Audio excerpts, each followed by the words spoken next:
ಅಂಜನಾದ್ರಿ ಬೆಟ್ಟ ಎಲ್ಲ ನೋಡಿಕೊಂಡು ಹಾಗೆ ಊಟ ಎಲ್ಲ ಮುಗಿಸಿ ಮತ್ತೆ ಹೇಮಕೂಟ ಬೆಟ್ಟದ ಹತ್ರ ಬಂದ್ವಿ. ಹೇಮಕೂಟ ಬೆಟ್ಟದ ಮೇನ್ ಎಂಟ್ರೆನ್ಸಿಂದ ಹಾಗೆ ಮುಂದೆ ಬಂದರೆ ನಿಮಗೆ ಫಸ್ಟ್ ಕಾಣಿಸೋದೇ ಈ ಸಾಸಿವೆ ಕಾಳು ಗಣೇಶ. 12 ಅಡಿ ಎತ್ತರದ ಈ ಸುಂದರ ಮೂರ್ತಿಯನ್ನು 15 ಮತ್ತು 16ನೇ ಶತಮಾನದ್ದು ಅಂತ ಹೇಳಲಾಗತ್ತೆ. ಆಂಧ್ರ ಪ್ರದೇಶದ ಚಂದ್ರಗಿರಿಯ ಒಬ್ಬ ಸಾಸಿವೆ ವ್ಯಾಪಾರಿ ಇದನ್ನು ನಿರ್ಮಾಣ ಮಾಡಿದ್ರು ಅಂತ ಹೇಳಲಾಗತ್ತೆ.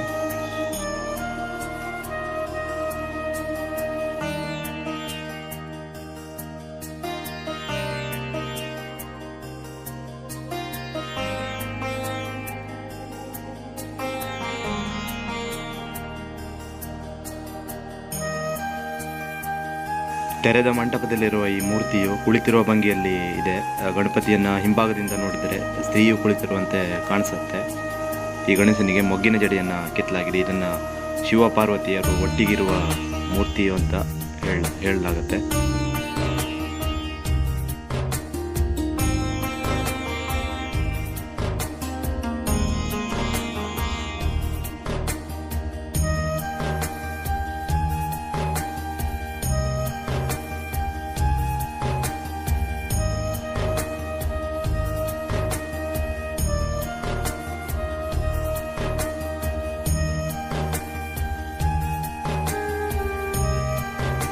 ಐತಿಹಾಸಿಕ ಮಹತ್ವವನ್ನು ಹೊಂದಿರುವ ಈ ಹೇಮಕೂಟ ಬೆಟ್ಟವು ಅನೇಕ ಶಿಲಾ ಮೂರ್ತಿಯನ್ನು ಇಲ್ಲಿ ಹೊಂದಿದೆ. ನೀವು ನೋಡಬಹುದು. ವಿರೂಪಾಕ್ಷ ದೇವರ ಮೂಲ ಗುಡಿಯು ಕೂಡ ಇಲ್ಲೇ ಇರೋದು. ಕೆಲವೊಂದು ಸಾರಿ ತುಂಬ ಮಳೆಗಾಲದಲ್ಲಿ ತುಂಗಭದ್ರೆಯ ನೀರು ವಿರೂಪಾಕ್ಷ ದೇವಾಲಯದ ಕಡೆಗೆ ಬಂದು ಪೂಜೆ ಪುನಸ್ಕಾರಗಳನ್ನು ಮಾಡಲಿಕ್ಕೆ ಕೆಲವೊಂದು ಅಡ್ಡಿಯಾಗುವುದರಿಂದ ಈ ಬೆಟ್ಟದ ಮೇಲೆ ವಿರೂಪಾಕ್ಷ ದೇವರ ಮೂರ್ತಿಯನ್ನು ಕೆತ್ತಲಾಗಿದೆ. ಈ ಕಡೆಯಿಂದ ನೋಡಿದರೆ ಫುಲ್ಲು ವಿರೂಪಾಕ್ಷ ದೇವಾಲಯನ ಇಲ್ಲಿಂದನೇ ನೋಡ್ಬೋದು ಡೈರೆಕ್ಟಾಗಿ.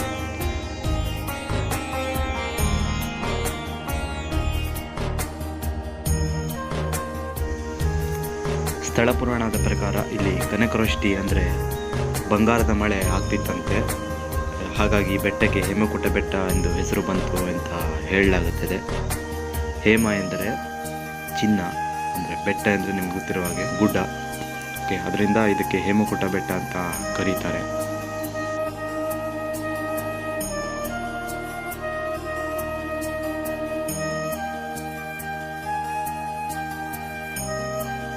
ಹಾಗೆಯೇ ಈ ಹೇಮಕೂಟ ಬೆಟ್ಟದಿಂದ ಸೂರ್ಯೋದಯ ಮತ್ತು ಸೂರ್ಯಾಸ್ತವನ್ನು ಎರಡನ್ನೂ ಎಂಜಾಯ್ ಮಾಡ್ಬೋದು.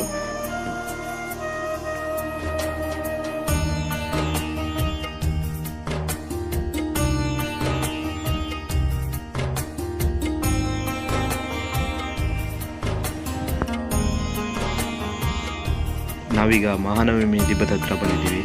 ಈ ದ್ವಾರದ ಬಳಿ 2 ಬೃಹತ್ತಾದ ಕಲ್ಲಿನ ಬಾಗಿಲುಗಳಿತ್ತು ಅಂತ ಹೇಳಲಾಗುತ್ತೆ. ಈ ಜಾಗದಲ್ಲಿ 4 ಬಾವಿ, ಗುಪ್ತ ಖಜಾನೆ, ಭೋಜನ ಶಾಲೆ, ರಂಗಮಹಲ್ ಮತ್ತು ಅಡ್ಮಿನಿಸ್ಟ್ರೇಟಿವ್ ಕಚೇರಿಗಳಿದ್ದವು ಅಂತ ಹೇಳಲಾಗುತ್ತೆ. ಇವಿಲ್ಲಿ ನೋಡ್ತಾ ಇರೋದು ಇದು ಮಹಾನವಮಿ ದಿಬ್ಬ. ಇದನ್ನು 1 ಮತ್ತು 2ನೇ ದೇವರಾಯರ ಕಾಲದಲ್ಲಿ ನಿರ್ಮಾಣ ಮಾಡಲಾಗಿತ್ತು.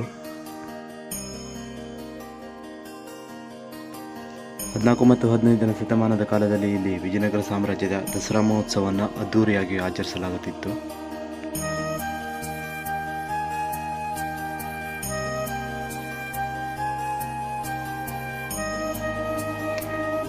ದಿಬ್ಬದ ಸುತ್ತಲೂ ಗತವೈಭವವನ್ನು ಸಾರುವ ಶಿಲ್ಪಗಳು ಇಂದಿಗೂ ಜೀವಂತವಾಗಿವೆ.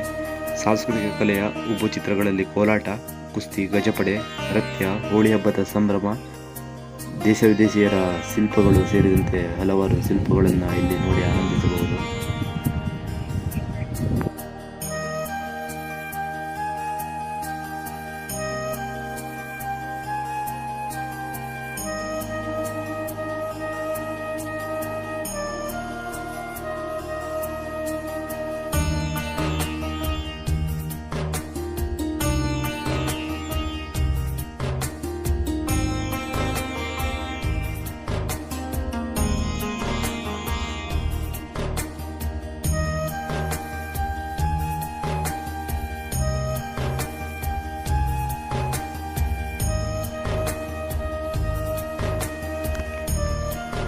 ಇದರ ಮೇಲೆ ಶ್ರೀಗಂಧದ ಕಟ್ಟಿಗೆಯಿಂದ ಮಾಡಿದ ಗೋಪುರ ಇತ್ತು ಎಂದು ಹಂಪಿಯ ಅನ್ವೇಷಣಕಾರ ಜಾನ್ ಜಾರ್ಜ್ ಮೈಕಲ್ ಅವರು ನೀಡಿದ ವರದಿಯಿಂದ ತಿಳಿಯಬಹುದು.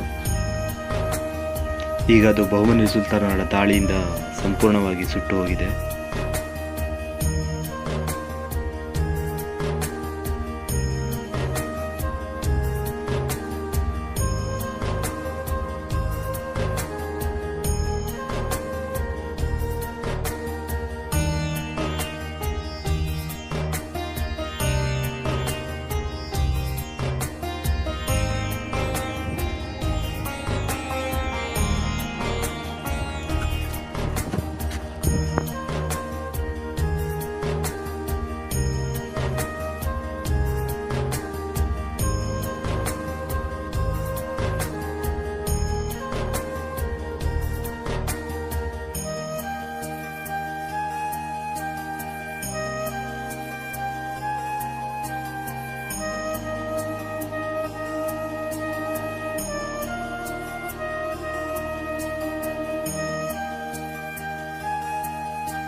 ಮತ್ತು ಇದು ಆಗಿನ ಕಾಲದಲ್ಲಿ ಮಾಡಿರುವಂಥ ಕಲ್ಲಿನ ಸೇತುವೆ.